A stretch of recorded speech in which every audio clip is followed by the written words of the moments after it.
Hey, and welcome back to this European Schoolnet Academy Games in Schools course. This is Module 2, where we're talking about using games for thematic learning. And as part of this short video, we're going to be thinking about, in particular, thematic and project-based learning, but how this could be linked into the Olympic Games.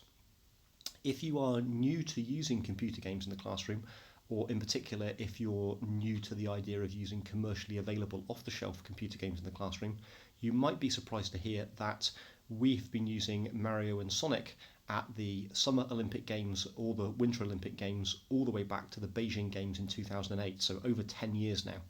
And the great thing about this game is that it's highly playful, children love it, and a new title is released every 2 years to coincide with either the Summer Games or the Winter Games.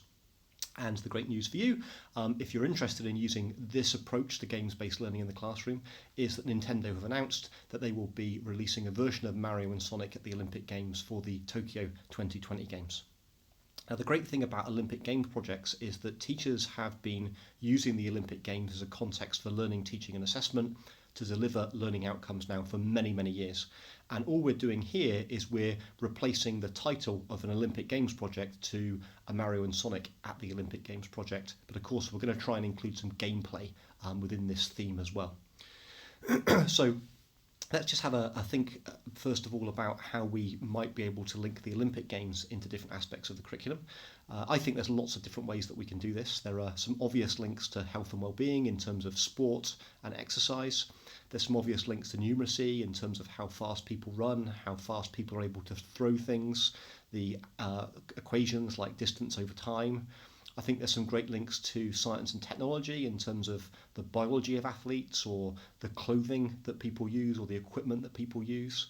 There's some great links to literacy in terms of character studies, students becoming media reporters for different events. And there's some really obvious links to social subjects. For example, the geography of the country where the games are taking place, the geography of the countries where the athletes are travelling from, the history of the Olympic Games, the politics of the Olympic Games, the deep history of the ancient Olympic Games, which obviously took place in Greece hundreds and hundreds of years ago. Lots and lots of areas that we can hook and we can scaffold the curriculum of. And of course, all we're really doing for this particular project is we're taking that one stage further and we're saying that this is not a project about the Olympic Games, this is a project about Mario and Sonic at the Olympic Games. And of course, the great thing about this is I'm pretty sure that there will be children that would be motivated just by an Olympic game topic, but it's also likely there'll be other groups of children that are motivated because they think that this is a project about a computer game, but really it's a project about the Olympic Games. That said, of course, I do think it's important that within any contextual hub projects is that children are involved in gameplay and that we use that gameplay and data that comes out of that gameplay to inform classroom practice. This is an example of a number of years ago. I think it was the Vancouver 2010 Olympics, where what the children are doing is that they are playing a very, very simple game after break time, and the teacher or students are recording the information that comes from this game. The mini game only takes 1 or 2 minutes, and those numbers and that data are recorded, and then what happens is the teacher uses that as the start of a maths lesson. And there's something about the fact that the children have created and collected the data themselves to make that highly engaging. And at the same time, as they're competing in a class, there are also other classes around the school that are also competing, and we'll come back to that in a minute. In the same school, there were some wonderful pieces of work that were done around fictitious writing and fictitious character studies, where young people went away and they researched the countries that athletes were coming from and the cultures, therefore, that people were immersed on. And then they started to develop these wonderful fictitious biographies of different athletes that were going to be participating, in the Winter Games. And they were thinking about the age these athletes would be and the age of the average athlete that would compete in these games and the personal qualities and hobbies and interests that these athletes would have if they were going to really do well in the games, but also have those important Olympic values. And one of the things that we've learned over the years is that if you can get the theme right, you can really use computer games in the classroom to drive forward standards in literacy and in numeracy, as well as a number of other areas in the curriculum. Now, you remember I said that as the children were also playing the computer games, they were also competing against other children in different classes. And this is an example here of a leaderboard that the children created around different Olympic sports. And depending on which class was doing the best, they would either be awarded with a bronze medal, a silver medal, or a gold medal. And again, lots of interesting links there to teaching kids about precious metals, lots of interesting links there about teaching kids about the importance of competition. You'll notice, though, in this particular example, that the Norway medal is missing from the alpine ski category. And the reason for that is that the children came in one morning and the Norway medal had been taken away. And actually what the classroom teacher was doing here is they were using this example from Mario and Sonic and the Olympic Games to actually teach the children about drugs testing and cheating.